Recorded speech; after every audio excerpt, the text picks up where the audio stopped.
This episode brought to you by YouTube Reactions to YouTube. Haha. This is the Portal Gun Podcast. I am Jeff Wilson, as always, with this guy. I'm Isaac Mason. Somebody on the other end of the world is talking with us today. Welcome to episode number 8, the Ocho. Episode Ocho. I'm doing today the, is a special day. German way, or which way is this? I don't That's know. it. Right, isn't this the German? German 3? This is how I say right? 4. Today's a special day. Today is launch day of Solar Opposites, the new television series. Shut by up, Justin Jeff. Roiland. Listen, right now. Shut up, Jeff. Listen, this is not a Solar Opposites podcast, okay? Okay? We're not here for that. Let's talk about the juice. Yeah, we're changing formats. Oh God. We figured we'll be the first to hop on the Solar Opposites train. I don't even want to talk with you anymore. And we'll be Solar Opposites only. You can find us on solaropposites.polarsimilars.com. Solaropposites.polarsimilars.com. That's good. That's very good. Yeah, anyway, have you caught any of the new series at all, or? Honestly, I have not at all.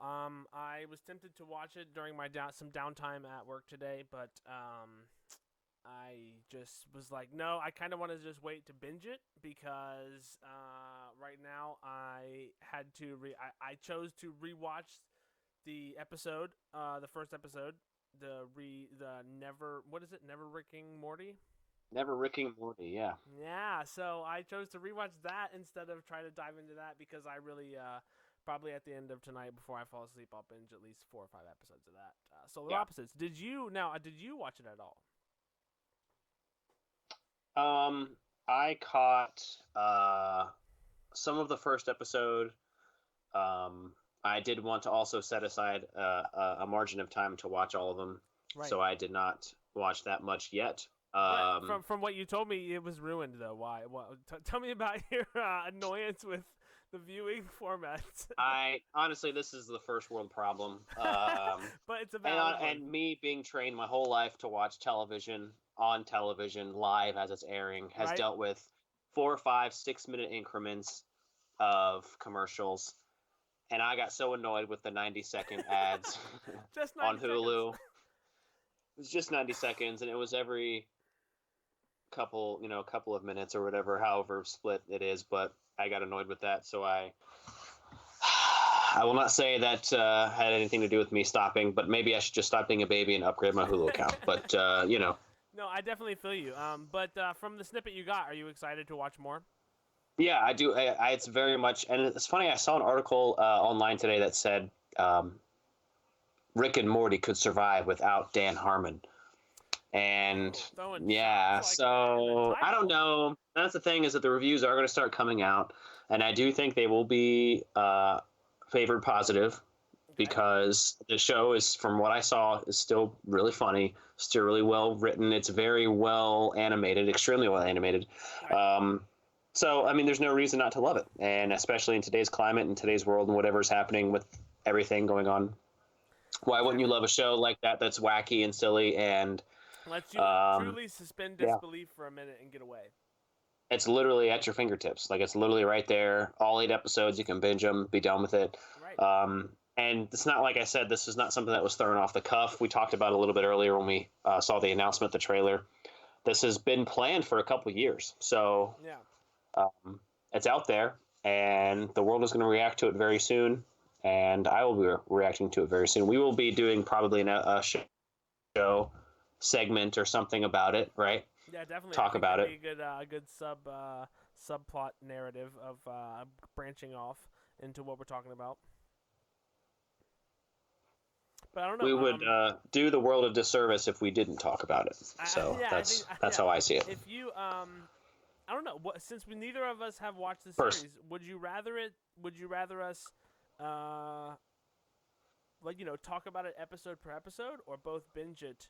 because we can control our consumption right now. We can, but also due to if this is a viewer subject interest show, then obviously people tuning in may expect us to have already watched all of it. So I don't know. It's kind of we could take a creatively measured approach to it, but consuming this content in the way that we talk about it is interesting to be like, how do I want to watch it?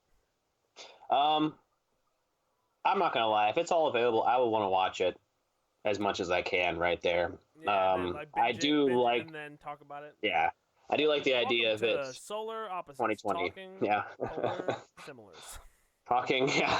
talking oppositely about similarities that we have. Yep. But in today's world, I mean, I love episodic. I love waiting every week to anticipate what's going on, like we're doing with Rick and Morty, which is interesting because talk about actual opposites. We really do have both sides of the spectrum at our fingertips. We have the episodic Rick and Morty that's airing every week, and then we have Solar Opposites that's literally available for our consumption any minute. Yeah, whenever you want to watch it, whenever you can fit it in. Yeah, so I'm going to want to watch it, and I'll probably get through it very quickly. It's only I think they're only even 20 minutes each, so it's a fairly short. You can digest it pretty quickly and actually reconsume it too to your heart's extent. Yeah, so yeah, I'll definitely check it out, and then we'll talk about it at a future date. It does look great. It does look interesting. It's got a good premise. It's not too eerily similar. Some of the joke, like I said, some of the humor you could definitely tell was taken from. Obviously, it's not even taken. It's Roiland, like when it's just who they are as people. It's not like we're not gonna see their personal flavor. And as much shade as that headline title said can survive without Dan Harmon, you have to acknowledge the creative extent to which that pie chart is split between whose idea is whose. Which part of the show is whose? You look at Dan Harmon's back catalog of creativity, and you look at Roiland's back catalog, and it's very distinctive and apparent whose is whose, and that's why you and I are equally into music, and we could go on diatribes about music, about the similarities of certain creators and bands and people who decide to collaborate. But in every medium in which there is a collaboration, it's usually apparent who contributes what, if there's any other pool of creative content to pull from what the artists have created before. So that's why I'm so excited to watch this, because I think Roiland took his creative differences in a direction which was profitable for him, and that just happened to be an avenue with Hulu where he could have a different animation team on, basically if he wanted to, theoretically, Solar Opposites could be a throwaway show for all the content that didn't roll into Rick and Morty with different overlays to it. Yeah. But that's enough of this shit. This isn't a goddamn Solar Opposites podcast.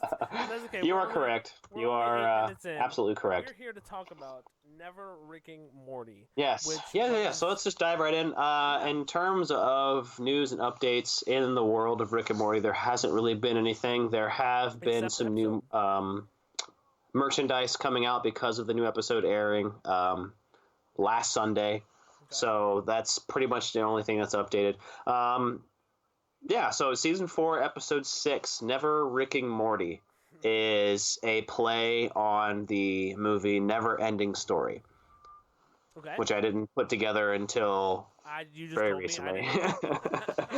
Written by Jeff Loveness, who wrote, I believe, 4 or 5 episodes for this season of Rick and Morty. He's got like the next 3 in a row that are going to be airing. Any previous ones we're familiar with?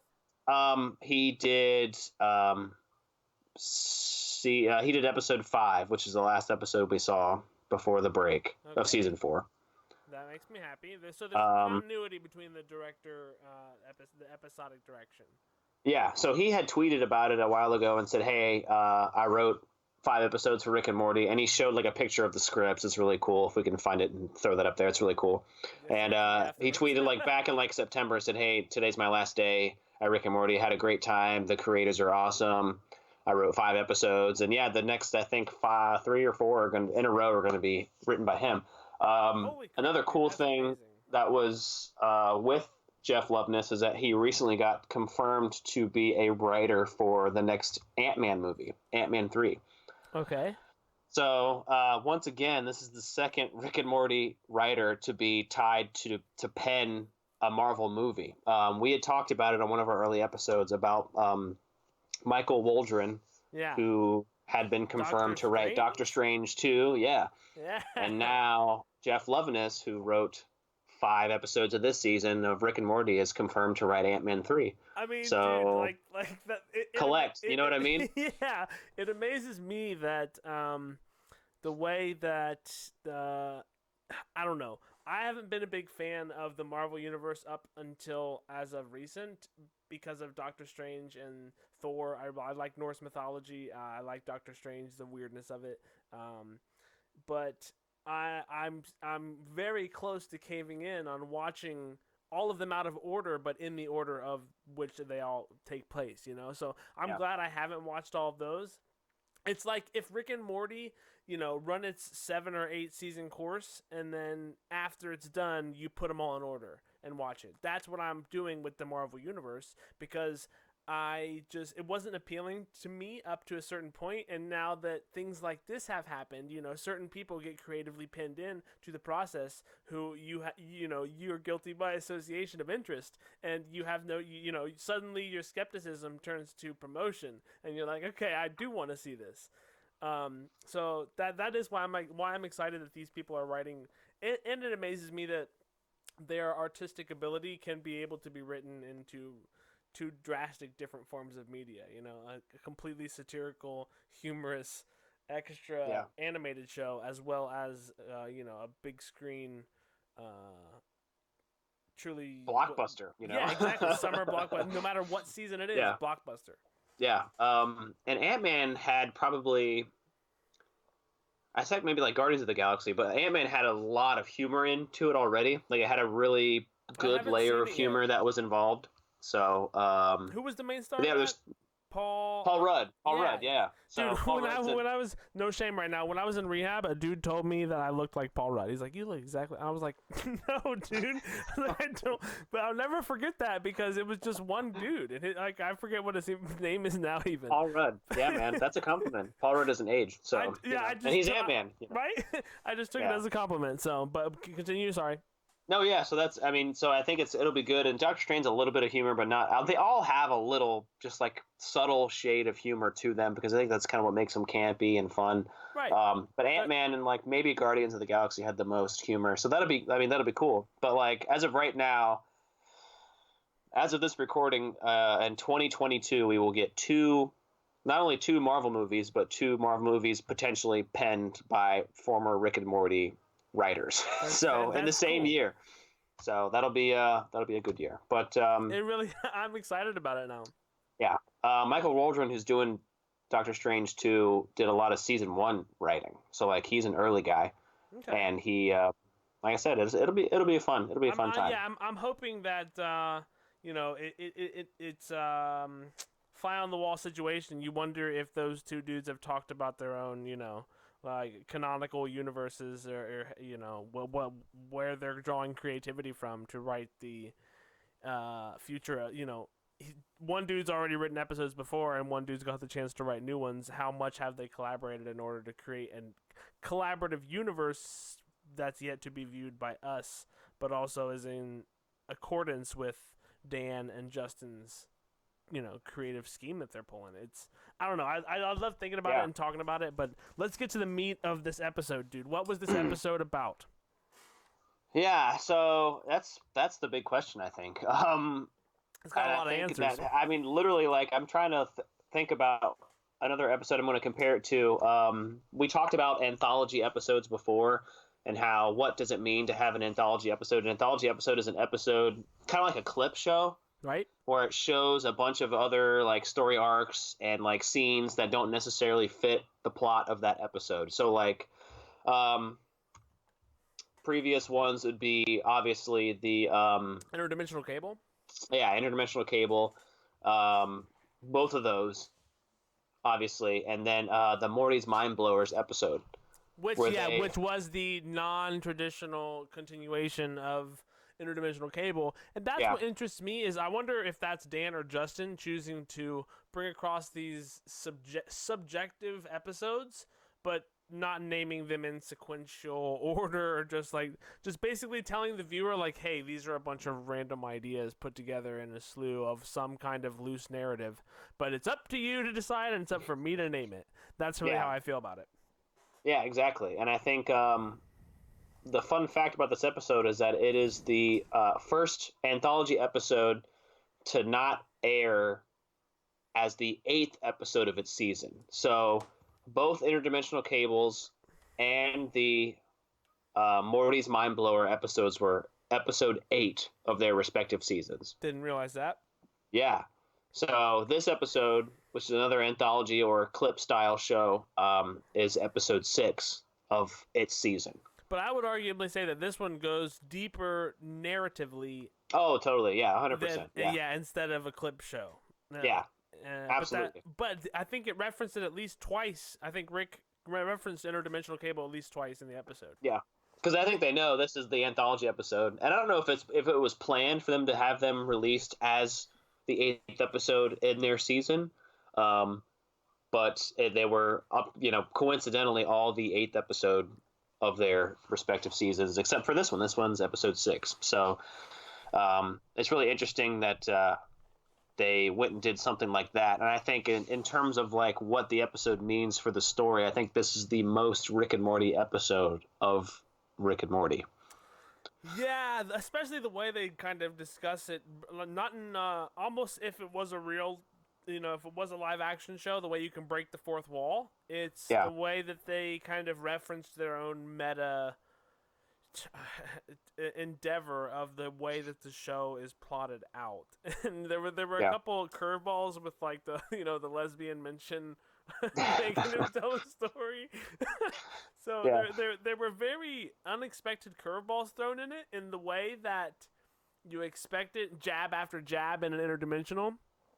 But what this was it's I don't know, I feel like they covered the miniverse theory, or the isn't that what they called it, the miniverse, or the two conflicting names in that one episode where they go to the other planet? Tinyverse. Yeah, Tinyverse. So the Tinyverse, the miniverse. But what this seems like to me is, I believe that artists create art that is reflective of their ideology. So in my mind, this is either Justin or Dan saying, exploring that avenue of complete simulation theory instead of, evolution or Big Bang or whatever, and especially Jesus saving them and stuff, the backdrop, like there's some really fucking awesome points that are made about the obedience or adoration that people pay to certain idols. Yeah. And in the story, they explore that in also a way that makes you come around and be like, oh, I get why this is funny, but I also get why this is serious. But I have a question for you. Were you and this is a personal question, because I know that you are personally invested in the character of Birdman. Yep. Were you disappointed with his feature in this episode, that it was just merely a dream, merely a phase image of the train? I just firmly believe, once again, that I got goofed, and everyone in America got goofed, because it is the most Rick and Morty attribute for them to play every epic scene that was released in that trailer, not only in this first episode, but for it to potentially mean nothing. Yep. So, it is super so Rick and power Morty. PR move, yeah. Yeah, it is so Rick and Morty to be like, here's all this epic stuff coming this season. The Phoenix person is coming out. We get Tammy in summer. We get Dark Mr. Poopy Butthole. And then now it's sham. It's all, you were led to believe this big arc was happening of evil Morty and the whole army of everybody. There's the picture. We speculated about it already in an episode. Oh my god, we talked about it so much. This is gonna be the last episode. There's no way this is gonna happen early on. Like in the past, they've shown epic clips like this. It's gonna go in the last couple episodes. It's gonna be this big thing. I love it. I love being totally wrong. And there it is. And that's how they keep us on our toes. Like I said, this is the most Rick and Morty thing they've ever done is to put all the to seemingly not only think of something that epic and crazy, but to put it all in the trailer and say this is it. This is what's supposed to grab people for season 4, and all gone in the first episode. And because of the story, it could potentially be nothing, or it could be like it could not mean anything. That was gonna be my follow-up question. You know, what do you think in this story has continuity going forward? So that's another thing I thought about a lot after watching it. Is I think it's going to probably come back. Like I feel like a lot of those plot points are going to come back later on, just because there's no way they can, like I said, do all that stuff and lead us on like that for nothing. So I think they are going to come back around at some point. At least some of them. Like we have to. They can't not, put light on Phoenix Person. Right, and put more to that story. But this was a perfect opportunity to include him, but not make it permanent. Like that is, in my opinion, the best creative way in a subjective show like this to explore your narrative without it being permanent. Like Grey's Anatomy, NCIS, different kinds of popular shows have these episodic, like the X-Files is what is it, the Twilight Zone is my favorite instance of it. It's like it's a series that is non-episodic, but it all exists in this weird universe where like weird stuff happens. And as I feel like either Justin or Dan or them combined are exploring this kind of possibility of a canonical Rick and Morty universe existing. There's continuity, but there's not. There's exploration. There's finality. There's also suspension. There's resolution. There's all of these things that you want out of an entertaining flick. And the fact that they can pack it to you like this as we view it, I feel like a dummy, bro. I didn't see it coming. I feel like a straight up dummy. Yeah. Like I said, it's I think everybody in the world who really dives into this stuff called the same thing. They called out the same predictions and said, "Hey, this is what I think is going to happen." This is a serious 4th episode. This trailer is really epic, and this, and then just clown it's it. Literally just that same episode scene. 6. Rick calls on Jesus to save him, and it works. You could have never predicted that out of a Rick and Morty narrative. Yeah, and I think that also is, like I said, is kind of a calling card for the show, is that we have all these epic moments, but one moment we didn't include in the trailer that's going to really blow your mind is actually Jesus coming back to save the day. Straight up. So, I don't know. I loved it, though. I thought it was great. I thought it was really well done, really well written. I liked it. I liked it even more the second time I watched it, to be honest. Yeah, I would say also, second time I really know it's really well directed. Erica Hayes directed it. She has, for a while now, been involved in the art department for previous Rick and Morty episodes. She also did work on BoJack Horseman and Solar Opposites. You haven't watched BoJack, have you? So no, I haven't. Yeah, you got to check it out, dude. Yeah. And my girl hasn't either, and like, dude, you got to watch it ASAP. Yeah. So Erica did some work on that, and she had actually directed the first episode of season 4, Edge of Tomorty. Rick, Die, Repeat, which is what that one was called. So she's directed one episode before, and now this is her second episode directing. And like I said, you really appreciate... Oh my gosh, I just realized Rick, Die, Repeat was like in the same accordance as this episode. Like that was the play off of that Tom Cruise movie, Live, Die, Repeat, which is a sci-fi narrative of those things happening over and over again in like simultaneous experiences. That dude... Yeah. I'm done, bro. So there you go. Yeah. So like, that's what eats me up, dude. Like this silly ass show just has so much to consume and like speculate about, and that just tickles me, man. The same way that we, you explore whatever medium you want. Game of Thrones is over now, but Lost kind of I don't know. People who I know were big fans of Lost were disappointed by the end of it. But when you build this kind of intense speculation behind the resolution of this thing that's not finished yet, it's just in the process. It's still in the process of being created. You don't even know where the wave of the arc of its whole totality is yet. But yet you're consuming it as somebody who expects more out of it. So Yeah. that it's really satisfactory as someone who just creatively consumes things for their own satisfaction. I can watch it and either whether I actually LOL or just breathe air out my nose, I enjoy it either way. And I don't know. I don't have to LOL, but just know what's happening on the inside. Exactly. Yeah, it's so relatable. I can't deny it. Yeah. So also the return of Blips and Shits in this episode, right? Because the ticket taker was playing the virtual reality game in Blips and Shits. Right. And that's what was weird to me. Also, check it out. So,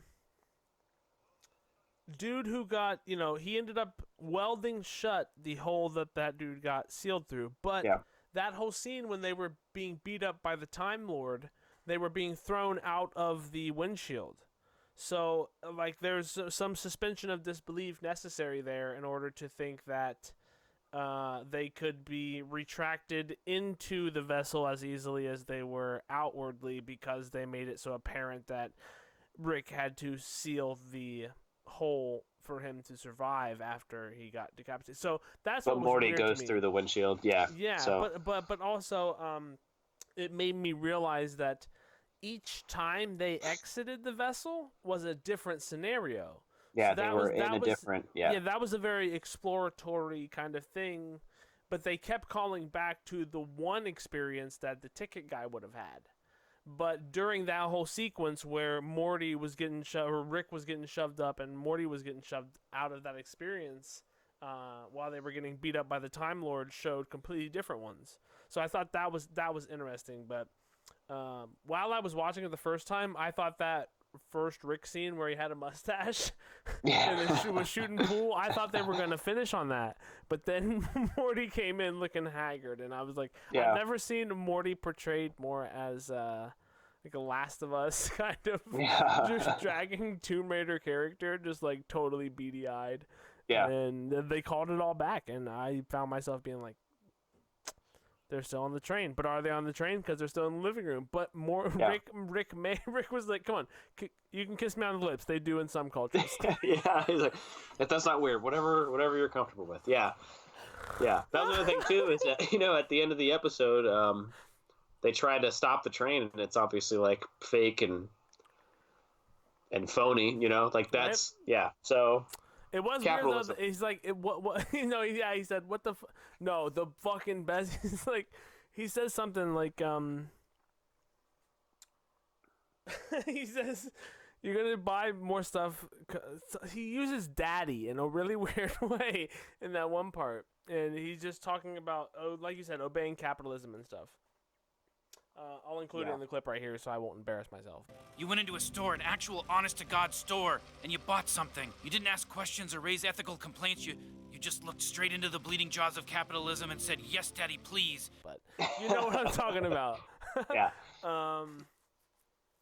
Yeah, so they were on the train the whole time, and... but at the end, do you think that living room scene is the final... continuity of the episode, or where do you think this next episode is going to pick up at, based off of the completely graspless base that this episode is giving you? Yeah, and that's the thing with like the anthology episodes, is that they really don't move the plot forward, obviously. So you really have to try and like find a place where... Wait, I'm just having a random thought right here. You said the other ones were the 8th ones in the episode. This one isn't the 8th episode of this one, is it? No, this is the 6th. Okay, yeah. Episode of the season. Yeah, that's what I'm saying. This is the first anthology episode to not be the 8th sequence of its season. Yeah. I wrote the short bus, people. Yeah. So yeah. So I guess trying to draw back, on season 5. I'm glad they did it earlier, so now I think they will focus heavier on the plot narrative for the remaining episodes. Yeah, exactly. So that's what I'm saying. So back in season, the last episode that we saw, which was episode 5, that was about the snake jazz and hanging the Christmas lights. Yeah. They did And have he got another. They did have his another Christmas shoes. reference with what was his name? Morpy or Goopy. something. Goopy. Yeah. That was really pointless too, because they're like how he saved Christmas, but he left Goopy out in the cold. That was to me another instance of Rick being a shitty person, man, and like in somebody's face and them narrating it, and it's just like, yo, I think it's Justin Roiland honestly trying to portray that people idolize other shitty people. And it's, because of their attraction, and just because somebody's smart doesn't mean they're fucking nice. And then that could be drawn back to the motherfucking pandemic we're having. Yeah. If you're a conspiracy nut. Yeah. So I don't know where they're going to go next. I know that with the last episode that we saw, episode 5, we had a lot to do with them altering time because of the whole snake thing that was going on. But it wasn't that kind of. That wasn't in. So where did that episode end up at? Just like. Well, that's when they actually made it. They actually fixed everything and they made it back, and that's when Jerry fell off the roof. And they go inside because it's a Christmas episode. They just go inside. And the post-credit scene is when they finished and they travel to the Snake Planet. And Rick punches Morty in the eye while yelling at him to stay in the car next time. Right. Because that loops back to when Morty has a black eye. Yeah. In the beginning of the episode, no one knows why. That's exactly, because... but before they actually went out, So, I don't like it, man. You're playing with us, and I don't like it. I literally can't follow the narrative because I don't know what to believe episodically as it's been presented to me. Yeah, but that makes that draws the suspense for why I want the next episode so much. Yeah, that's true. So I mean, I didn't see a preview for the next episode either. So the end of the episode, I think, was that I'll pull it up right now. One of the stills you sent me, like you go buy the box train, yeah. It was like Story including train. all of the vignettes, Yeah. Jesus. Storytrain.com. I went to it. I was going to when I watched it. Yeah. It's literally just it redirects you to rickandmorty.com. I figured it would. Yeah. I think there were previous iterances of them advertising. Like I think the door one, did the door guy, or maybe a personal space guy. There was definitely episodes where they listed a website to go to, and you could go to it, and it was super weird. But now they're just strictly promotion. Yeah, I mean it works. Like I said, it's literally funny. looks. Yeah. I'm glad they bothered to register those domains in order for that unique experience. Yeah. I never got that with Game of Thrones or anything. Breaking Bad, Yeah, they're doing something different out here. So, amen for that. But yeah, we need it. Yeah, exactly. So. My overall great episode. I'm glad that on a scale of for the remainder of the season, I'm going to ask you on a scale of 0 to 10, what would you rate this episode? Probably like a 7. Okay, that's fair. I think it's better than like a 50%. It's not a perfect 10 in my eyes. I'm going to say 6. Just because I'm still confused on the overall. It didn't give me any more actual confirmation of what I know about Rick and Morty. I remember just watching it and like as it's unfolding, I'm like trying to guess what's going to happen, and I just like I have no freaking idea. Did it fall apart? Okay, let me ask you: did it fall apart for you at the same part it fell apart for me when when Rick recognized Morty feeling his boobs? That's when the episode like deflated for me in a way that I was like, oh, this isn't what I thought it was gonna be. Yeah. When was that moment for you in the episode? Well, really when they cut the guy in half, they cut the ticket guy in half, and then that's like I said, it flashes back to blips and shits, and it shows him in the simulator game. He takes his hat off, and then he's still bleeding. Right. Yeah. And then like it shows the guy who's on the couch like smoking that weird like. Yeah, and he's like, well, we exist because tattoo. That's actually, I think, a deep like nod to like Buddhism or Hinduism, different kinds of ideologies that are like but also he only existed because dude was existing. But then Morty was the one who shot him, and Rick was like, "Do you feel better now?" Yeah, and he's like, "He was suffering." As it's going on, they're doing like all of the typical like story arcs. I'm like, okay, I think I know what they're doing here. And then Jesus got involved, and I'm like, all right, now I really don't know what the hell's going on. So like once again, I don't know of another show that does that to you. You know, really makes really you can take think, it off like that. On that level, like I have no idea where this is gonna head. So it's typical, like I said, typical Rick and Morty fashion. Other episodes that like would do that to you, I think a lot of them would be anything in the first season could probably do that to you if you just watched it without watching anything else. Right. Definitely would be like, what the hell is going on? Especially from jump with the anus seeds in the first episode. Yeah, exactly. That's already just like what is happening? The most, yeah. But no, I don't know. The more unclear it is, the funnier. Calculatedly, in a calculated manner, they gave me what I expected, but also with enough surprise that I wanted. And now I'm satisfactorily left with a palate that is watering for whatever next episode is. And that's a very romantic way to put, to put the expectation for a series episode. But this is kind of, okay. If you work a boring ass 9 to 5 and waste your life away, even if you work more than a 9 to 5 and you work 80 hours a week and you have nothing to live for, if you find anything to live for, if it's albums or music or anything, live for something that you can consume, because at the end of the day, with whatever time you have left over to consume this content, do it in something that you see fit, that you will, I don't know. If you watch The Walking Dead, it sucks to be you, because that shit just wasn't That's it. That was, That's the end of the quote. As I digress,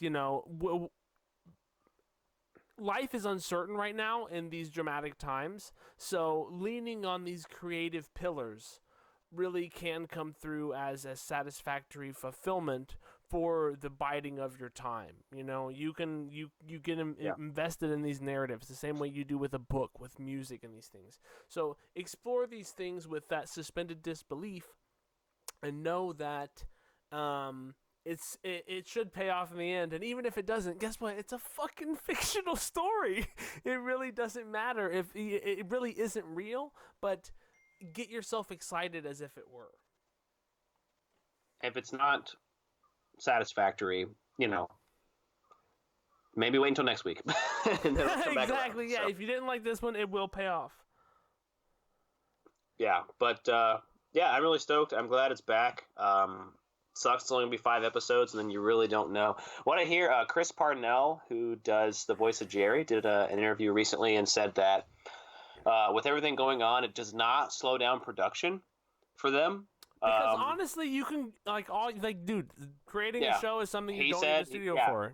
You and I know it. He's like, I've got a pretty good home set up, and he's like, I can probably record my lines either at home, or I can go into an isolated studio where you don't have to contact with anybody.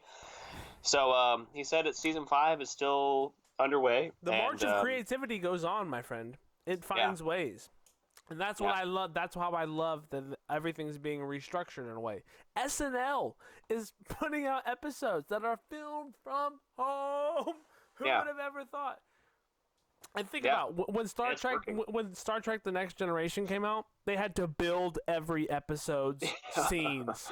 Dude, like it's never been more realistic to do these things. I don't know. I'm digressing, but that's it. Yeah, but it's exciting to know that it won't be maybe another 2.5 years until we get a new season.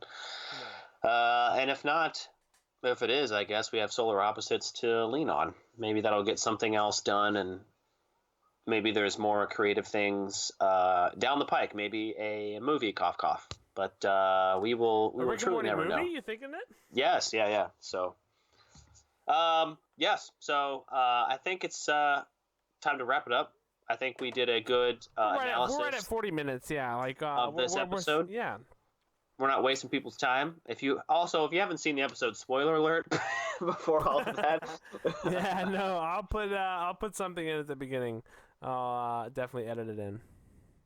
Yeah, so sorry if you didn't see the episode and we just spoiled the whole thing for you, or maybe you have no idea what the hell we're talking about. That's also a possibility. Also, if you're watching this, you exist in the future, and I edited it out for you so it didn't get spoiled. So, I am your maker.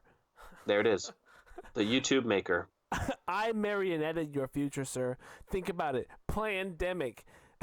The YouTube maker, or the Google Play maker, or the Spotify maker, or the Apple Podcast maker, or the Podbean maker. Whatever you decide, whatever you want to listen to us on, we are available on all platforms for your listening and or viewing pleasure. I'll plug all that in here. The official Rick and Morty podcast companion has also started back up. They do have one up with they don't have one up on us, bro. I've been playing Mario, bro. I've been playing. This Mario. might as well be the official companion, right? I think so. I think it's the humanity's companion to Rick and Morty. Yeah. Yes. So you can check that out, and also all the other Rick and Morty podcasters out there who are doing the Lord's work. Interdimensional RSS, the Squanch, fill me in. Rick and Morty Minute, Ricksplained is another good one too that's out there. They're all out there doing it for the people, just doing it for the brand, just doing it for what they love to do, the same thing we love to do, which is to indulge in this extremely creative choice of medium that we sometimes have to argue over. But that about wraps it up for us here at Portal Gun Podcast. We will see you next time. We could talk about how ridiculous this show is on the next episode. We will. Can't wait. Guarantee As always, I am Jeff Wilson. I'm Isaac Mason. And see you in the next dimension.